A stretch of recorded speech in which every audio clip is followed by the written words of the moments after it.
लड़की का भूत था जो कि बहुत डरावनी लग रही थी। तब मेलिना तलवार से उस पर अटैक करती है जिससे उसका पूरा फेस कट जाता है लेकिन फिर से हील भी हो जाता है। अब वो लड़की कौन थी और भूत कैसे बनी? अब इसी के साथ ये मूवी फ्लैशबैक में चली जाती है जहाँ हम मेलिना और उसके हस्बैंड को देखते हैं। यहाँ हम देखते हैं कि मेलिना का बेबी होने वाला था और इसी वजह से वो दोनों हस्बैंड वाइफ काफी खुश होते हैं। फिर जब मेलिना का हस्बैंड अपने ऑफिस के लिए जा रहा होता है तो पीछे से मेलिना की तबीयत खराब होने लगती है। तब उसका हस्बैंड उसे हॉस्पिटल लेकर जाता है जहाँ मेलिना के 2 बच्चे होते हैं और एक बच्चा पैदा होने से पहले ही मर चुका था। तब ये सुनकर मेलिना काफी दुखी हो जाती है और रोने लगती है। इसके बाद जब वो लोग अपने घर पहुँचते हैं तो मेलिना अपनी बेटी का नाम फ्लोरा रखती है। साथ साथ वो अपने दूसरे बच्चे को भी काफी मिस कर रही थी। जब मेलिना का हस्बैंड वहाँ पर पड़ी दूसरी क्रीब को हटाने लगता है तो मेलिना उसे ऐसा करने से मना कर देती है। तब मेलिना का हस्बैंड उसे समझाता है और कहता है कि मुझे भी अपने उस बच्चे के मरने का दुख है लेकिन हमें सब कुछ भूलकर मूव ऑन करना चाहिए, आगे बढ़ना चाहिए। फिर जब मेलिना का हस्बैंड वहाँ से चला जाता है तो लोगों की मेड वहाँ पर आती है और वो मेलिना को बताती है कि जब कोई अनबॉर्न बेबी मरता है तो वो अपने घर के आसपास किसी दूसरे रूप में चक्कर लगाता रहता है। इसके बाद हमें 5 साल बाद का सीन दिखाया जाता है जहाँ पर फ्लोरा का बर्थडे होता है और वो एक टॉय से खेल रही होती है और तभी मेलिना और उसका हस्बैंड अपनी बेटी फ्लोरा के लिए गिफ्ट्स और केक लेकर आते हैं और वो उसे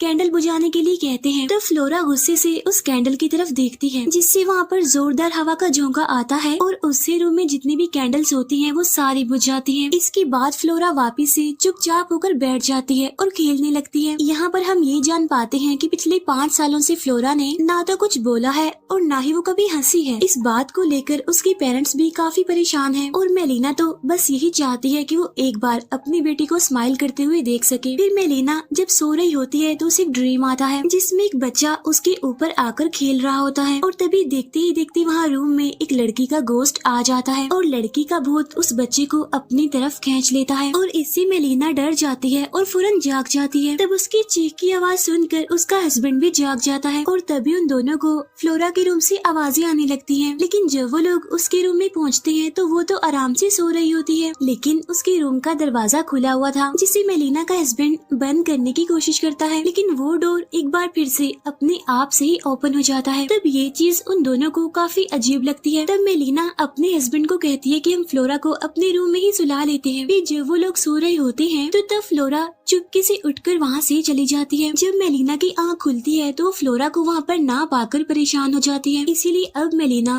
फ्लोरा को ढूंढने लगती है। तब फ्लोरा उसे वॉशरूम के बाहर मिलती है। तब मेलिना समझती है कि शायद वो वॉशरूम जाना चाहती है इसीलिए वो उसे वॉशरूम के अंदर ले जाती है लेकिन वहाँ पर टिश्यू पेपर नहीं थे इसीलिए मेलिना उसे वहीं पर छोड़कर टिश्यू पेपर लेने के लिए बाहर आती है और उसके बाहर आते ही वॉशरूम का दरवाजा अपने आप से ही बंद हो जाता है जिससे मेलिना काफी डर जाती है, काफी परेशान हो जाती है और वो दरवाजा खोलने की काफी कोशिश करती है और जब बड़ी मुश्किल के बाद दरवाजा खुलता है तो फ्लोरा उसे मिरर की तरफ देखने के लिए कहती है और जब मेलिना मिरर की तरफ देखती है तो उस पर लिखा हुआ था कि सबको मरना है। तब ये देखकर मेलिना बहुत डर जाती है। इतने में ही मेलिना का हस्बैंड भी वहाँ पर आ जाता है। तब मेलिना उसे भी मिरर पर लिखा हुआ दिखाने की कोशिश करती है लेकिन उसके हस्बैंड को वहाँ पर कुछ भी दिखाई नहीं देता। नेक्स्ट डे जब उनकी मेड फ्लोरा के रूम के बाहर से गुजर रही होती है तो उसे फ्लोरा की आवाज सुनाई देती है जैसे वो किसी से बातें कर रही हो। तब ये सुनकर वो मेड काफी हैरान होती है और वो फ्लोरा को उसके साथ चलने के लिए कहती है। इसके बाद जब वो रूम में देखती है कि फ्लोरा किससे बात कर रही है तो वहाँ पर तो कोई भी नहीं होता और तभी हम उस मेड के पीछे से एक झलक देखते हैं जिसमें फ्लोरा किसी और लेडी के साथ जा रही होती है। नेक्स्ट डे मेलिना का हस्बैंड उसे एक साइकाइट्रिस्ट के पास लेकर जाता है क्योंकि उसे लगता है कि बार बार एक ही बात सोचने की वजह से मेलिना काफी परेशान हो गई है, काफी डिप्रेस्ड हो गई है और यही वजह है कि मेलिना को अजीबोगरीब चीजें नजर आ रही हैं। फिर जब मेलिना उसके साथ होने वाले सारे इंसिडेंट्स के बारे में उस साइकाइट्रिस्ट को बताती है तो वो कहता है कि डिप्रेशन की वजह से आहिस्ता आहिस्ता आपकी मेंटल स्टेट बिगड़ती जा रही है यानी खराब होती जा रही है। तब ये बात सुनकर वो गुस्सा हो जाती है। तब मेलिना का हस्बैंड उसे समझाता है और मेलिना का ध्यान इन सभी से हटाने के लिए वो उसे वेकेशंस पर चलने के लिए कहता है ताकि उसका मूड ठीक हो जाए और वो थोड़ा अच्छा फील करे और इन सब के बारे में भूल जाए। घर आने के बाद मेलिना जब अपने रूम में होती है तब उस रूम की लाइट्स बड़े ही अजीब तरीके से ऑन ऑफ होने लगती हैं और जब मेलिना लाइट्स को ठीक करने के लिए आगे बढ़ती है तो तभी अचानक से एक लड़की का गोश्त उसके सामने आ जाता है जिसे देखकर मेलिना बहुत डर जाती है और वहाँ से भागने की कोशिश करती है लेकिन वो भूत यानी वो सोल मेलिना का पाँव पकड़ लेती है जिससे वो वहीं पर ही गिर जाती है। साथ साथ वो चिल्लाने भी लगती है। तब उसकी आवाज सुनकर उसका हस्बैंड भी वहाँ पर आ जाता है और जब वो अपने हस्बैंड को सब कुछ बताती है तो वो वहाँ पर चेक करने लगता है, लेकिन उसे तो वहाँ पर कुछ भी दिखाई नहीं देता। उधर मेड को फ्लोरा दिखाई देती है जो कि इधर उधर घूम रही थी। तब वो मेड उसे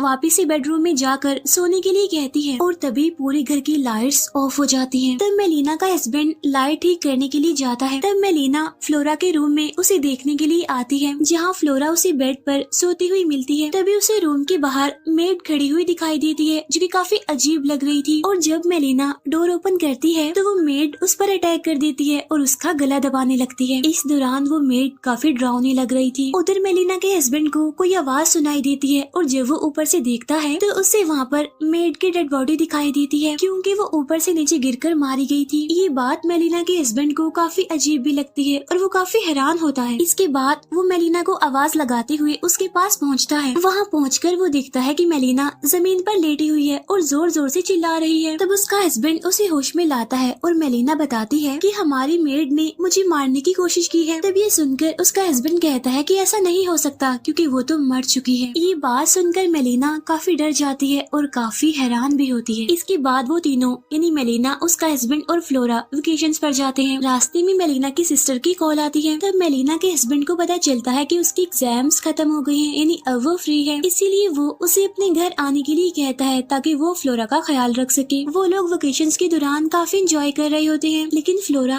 वैसे ही चुपचाप रहती है, ना तो किसी से बोलती है और ना ही हंसती है। इस बात की वजह से उसके पेरेंट्स काफी परेशान थे। जब वो लोग इस बारे में डिस्कस कर रहे होते हैं तो तभी फ्लोरा वहाँ से गायब हो जाती है अचानक से। फ्लोरा को ढूंढते हुए मेलिना के हस्बैंड को एक लड़की मिलती है जिसका नाम बियांका होता है। बियांका वही लड़की थी जो काफी सालों पहले मेलिना के हस्बैंड को पसंद करती थी और उन दोनों की शादी भी होने वाली थी, लेकिन किसी वजह से उनकी शादी होते होते रह गई। लेकिन अभी तक बियांका ने वो रिंग पहनी हुई थी। यहाँ पर मेलिना का हस्बैंड उससे पूछता है कि तुम इतने सालों से कहाँ थी, लेकिन इस बात पर बियांका ठीक से जवाब नहीं देती। तभी मेलिना भी फ्लोरा को लेकर वहाँ पर आ जाती है और बियांका से मिलकर फ्लोरा काफी खुश हो जाती है और उसके साथ खेलने भी लगती है। तब उसे देखकर मेलिना और उसका हस्बैंड काफी खुश होते हैं और हैरान भी। इसके बाद जब वो लोग अपने रूम में जाने लगते हैं तो फ्लोरा बियांका को भी उनके साथ चलने के लिए कहती है। फिर जब वो लोग ब्रेकफास्ट कर रहे होते हैं तो यहाँ पर फर्स्ट टाइम फ्लोरा बोलती है और वो बियांका से बातें करने लगती है। तब ये देखकर मेलिना और उसका हस्बैंड काफी हैरान होते हैं, क्योंकि पिछले 5 सालों में उन्होंने फ्लोरा को कभी भी बोलते हुए नहीं देखा था। इसीलिए मेलिना को लग रहा था कि बियांका उनके लिए एक फरिश्ता बनकर आई है। अब यहाँ पर हम ये जान पाते हैं कि मेलिना के हस्बैंड के घर वाले बियांका को पसंद नहीं करते थे, इसीलिए वो इस रिश्ते के लिए एग्री नहीं थे। इसीलिए वो नहीं चाहते थे कि उन दोनों की शादी हो, इसीलिए उन दोनों की एंगेजमेंट भी टूट जाती है। और तब बियांका ने उसे निशानी के तौर पर एक गिफ्ट दिया था और फ्लोरा हमेशा ही उस गिफ्ट के साथ खेलती रहती थी। यहाँ पर हम देखते हैं कि फ्लोरा फर्स्ट टाइम अपने फादर को डैड कहती है। अपनी बेटी की मुँह से डैड सुनकर वो बहुत खुश हो जाता है। फिर वो लोग हाइड एंड सीक खेलने लगते हैं। तब मेलिना एक रूम में छुप जाती है, लेकिन तभी उसे फिर से उसी लड़की का गोश्त दिखाई देता है, जिसे देखकर वो बहुत डर जाती है और चिल्लाने लगती है। लेकिन जब बाकी लोग वहाँ पर पहुँचते हैं तो उन्हें तो वहाँ पर कोई भी नहीं मिलता। अब जब वो लोग वेकेशंस खत्म करके घर जा रहे होते हैं तो फ्लोरा बियांका को भी अपने साथ चलने के लिए कहती है, इसीलिए वो लोग बियांका को भी अपने साथ ले आते हैं। तब मेलिना का हस्बैंड बियांका को उसे उसका रूम दिखाने के लिए ले जाता है। तब बियांका उसे कहती है कि अगर उस टाइम हमारी शादी हो जाती तो ये सब कुछ आज मेरा होता, जिस पर वो कहता है कि तुम्हें मुझसे भी अच्छा हस्बैंड मिलेगा और अब तुम्हें पास्ट को भूल जाना चाहिए। इसके बाद मेलिना की सिस्टर भी वहाँ पर आ जाती है। अब यहाँ पर कहीं ना कहीं मेलिना के हस्बैंड को बियांका पर शक होने लगता है, इसीलिए वो मेलिना की सिस्टर को मेलिना और फ्लोरा का ख्याल रखने के लिए कहता है। तभी वहाँ पर मेलिना भी आ जाती है और वो अपनी बहन को देखकर काफी खुश हो जाती है। फिर जब मेलिना की सिस्टर अपने रूम में जाती है तो उसे दरवाजे की आवाज सुनाई देती है और जब वो वहाँ पर पहुँचती है तो दरवाजा अपने आप ही खुल जाता है, जिससे वो बहुत डर जाती है और अंदर की तरफ झांकती है तो वहाँ पर फ्लोरा होती है। तब उसकी चीख सुनकर बियांका भी वहाँ पर आ जाती है और तब वो दोनों एक दूसरे को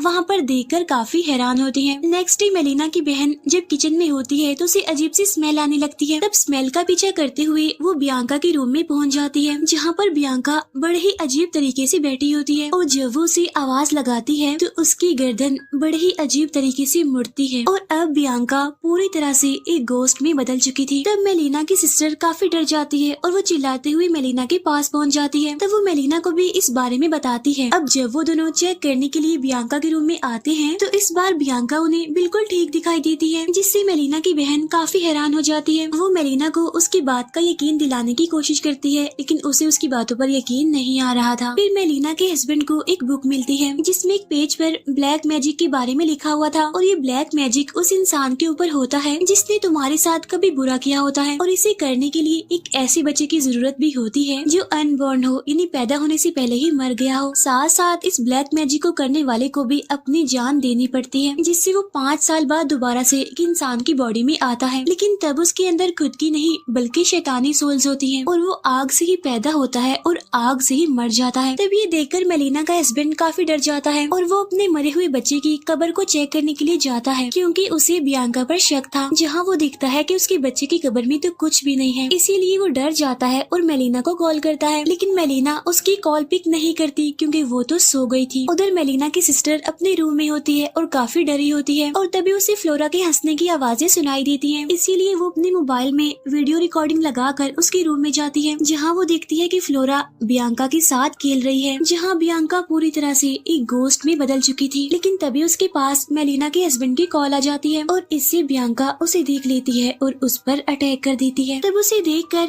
मेलिना की सिस्टर चिल्लाने लगती है। उसके चिल्लाने की आवाज सुनकर मेलिना का हस्बैंड अपनी गाड़ी में बैठकर घर की तरफ आने लगता है। उधर बियांका मेलिना की सिस्टर को बड़े बुरे तरीके से क्रश करके मार डालती है। फिर हम मेलिना को देखते हैं जो कि सो रही थी और जब उसकी आंख खुलती है तो उसे अपने साथ फ्लोरा सोती हुई दिखाई देती है और जब वो उसे जगाती है तो देखती है कि उसकी आईज बिल्कुल रेड हो गई हैं। इसके बाद फ्लोरा अपनी मदर यानी मेलिना पर अटैक कर देती है और उसका गला दबाने लगती है। ये देखकर मेलिना बुरी तरह डर जाती है और वहाँ से भागने की कोशिश करती है, लेकिन इसी दौरान फ्लोरा उसे पकड़ लेती है और उसका सर बार बार मारने लगती है। तब मेलिना उसे धक्का देकर वहाँ से बाहर आ जाती है। तब वो देखती है कि उसकी सिस्टर मर चुकी है और तभी उसे बियांका दिखाई देती है जो दीवार के साथ बड़ी अजीब तरीके से लगी हुई थी और काफी डरावनी लग रही थी, जिसे देखकर मेलिना और ज्यादा डर जाती है और वहाँ से भागकर छुपने की कोशिश करती है, लेकिन तभी उसके हाथ एक तलवार लग जाती है। तभी वहाँ पर बियांका आ जाती है और उससे कहती है कि तुमने मुझसे उसे छीन लिया और अपना हस्बैंड बना लिया और मैं भी अब तुम्हारा सब कुछ तुमसे छीन लूंगी। जब मेलिना तलवार से उस पर अटैक करती है तो उसका पूरा फेस कट जाता है, लेकिन सरप्राइजिंगली दोबारा से हील भी हो जाता है। फिर वो मेलिना का गला दबाकर उसे मारने की कोशिश करती है, लेकिन तभी वहाँ पर मेलिना का हस्बैंड आ जाता है और वो एक रॉड से बियांका को मारकर मेलिना को बचा लेता है। यहाँ पर बियांका उन्हें सारी बात बताती है कि मैंने तुम्हारी मरे हुए बच्चे की डेड बॉडी को कब्र से निकाल लिया था और उसकी मदद से मैंने ये ब्लैक मैजिक किया और ब्लैक मैजिक के अकॉर्डिंग मैंने अपनी जान भी ले ली, जिससे अब मैं 5 सालों बाद वापिस आई हूँ। फिर यहाँ पर हमें पता चलता है कि उसने एक शैतानी बच्ची को भी उनकी दूसरी बच्ची से बदल दिया था। इसका मतलब ये है कि फ्लोरा उनकी असली बेटी नहीं है। इसके बाद मेलिना और उसका हस्बैंड गाड़ी में बैठकर वहाँ से निकलने की कोशिश कर रहे होते हैं, लेकिन तभी उन्हें गाड़ी के सामने फ्लोरा दिखाई देती है। इसीलिए मेलिना का हस्बैंड गाड़ी से उतरने की कोशिश करता है। तब मेलिना उसे समझाती है कि ये हमारी बेटी नहीं है और वो उसे आगे बढ़ने के लिए कहती है, लेकिन तभी फ्लोरा उनकी गाड़ी के अंदर आ जाती है और वो मेलिना को मारने लगती है, साथ साथ उसका गला भी दबाने की कोशिश करती है। और जब उसका हस्बैंड उसे छुड़ाने की कोशिश करता है तब फ्लोरा उसका गला भी दबाने लगती है। इसकी वजह से उनकी गाड़ी आउट ऑफ कंट्रोल हो जाती है और उनका एक्सीडेंट हो जाता है, लेकिन वो दोनों बच जाते हैं। और तभी वहाँ पर मेलिना की सिस्टर आ जाती है। तब मेलिना अपने हस्बैंड को बताती है कि ये मेरी बहन नहीं है, क्योंकि मेरी बहन तो अब मर चुकी है। तब इनकी देखते ही देखते मेलिना की बहन बियांका में बदल जाती है और अब वो शैतानों की तरह हंसने लगती है। उसी टाइम मेलिना के हस्बैंड को याद आता है कि ब्लैक मैजिक वाले पेज पर लिखा हुआ था कि शैतान को आग की मदद से ही मारा जा सकता है, इसीलिए वो अपने पॉकेट से लाइटर निकाल कर बियांका को आग लगा देता है, जिससे वो पूरी तरह से जल जाती है और यहाँ पर ऐसा लगता है कि सब कुछ नॉर्मल हो चुका है। लेकिन उसी टाइम अब वो मेलिना के अंदर आ जाती है, जिससे अब मेलिना बहुत ही डरावनी लगने लगती है और वो अपने हस्बैंड पर अटैक करके वहाँ से भाग जाती है। तब मेलिना का हस्बैंड उसे ढूंढने लगता है। तभी वो दिखता है कि मेलिना हवा में फ्लाई कर रही है। तब उसका पीछा करते हुए वो एक छोटे से घर में पहुँच जाता है, जहाँ पर मेलिना एक चाकू से उसके सीने पर स्टैब करती है, जिससे उसका हस्बैंड उसे दूर फेंक देता है। लेकिन तभी मेलिना के हाथ हाथ में एक जान सा लग जाती है, जिससे वो अपने हस्बैंड की एक बाजू और एक टांग पूरी तरह से काट देती है। और उसके अंदर बियांका कहती है कि जैसे मैंने अपने मरने का दुख सहा है, अब वैसे तुम भी सहो। इसके बाद वो हवा में फ्लाई करते हुए एक कब्र में जाने वाली होती है, लेकिन तभी मेलिना का हस्बैंड उसे पकड़ लेता है और वो मेलिना को वो सारी अच्छी मेमोरीज याद दिलाने की कोशिश करता है जो उन दोनों ने एक साथ गुजारी थी। वो मेलिना को कहता है कि तुम्हें बियांका को अपने ऊपर हावी नहीं होने देना, तुम्हें उसका मुकाबला करना होगा, उससे लड़ना होगा। जिससे अब मेलिना होश में आने लगती है। तब बियांका उसकी बॉडी से अलग हो जाती है और उसी कब्र में गिर जाती है और तब देखते ही देखते उस कब्र में आग लग जाती है, जिससे फाइनली बियांका मारी जाती है। फिर नेक्स्ट सीन में हम देखते हैं कि मेलिना और उसका हस्बैंड बच गए हैं और वो एक हॉस्पिटल में है, जहाँ डॉक्टरों ने उनकी असली बेटी का पता बता देता है, जिससे उन दोनों को उनकी असली बेटी मिल जाती है, जिससे वो दोनों काफी खुश हो जाते हैं। फिर वो अपनी बेटी को अपने साथ अपने घर ले आते हैं और यहीं पर ये मूवी एंड हो जाती है।